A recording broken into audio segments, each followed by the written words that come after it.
ensin rakennetaan se soitin ja sen jälkeen opetellaan soittamaan sitä. Se suhde siihen soittimeen muodostuu luonnollisesti sen rakentamisen myötä.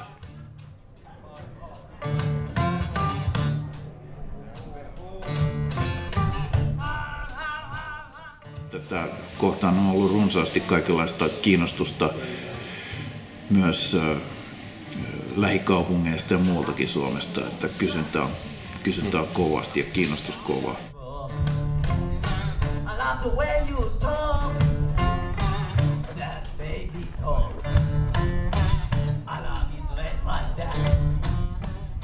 Alettaisiin niinku ymmärtää, että ei se soitin tarvitse olla sen monimutkaisempi, että ne on ihan yhtä vaikeita ja yhtä tavallaan hienoja soittimia siinä, missä sitten paljon modernimminkin rakennetaan.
On erittäin luovia ideoita ja tuommoisia niin kuin persoonallisia ratkaisuja.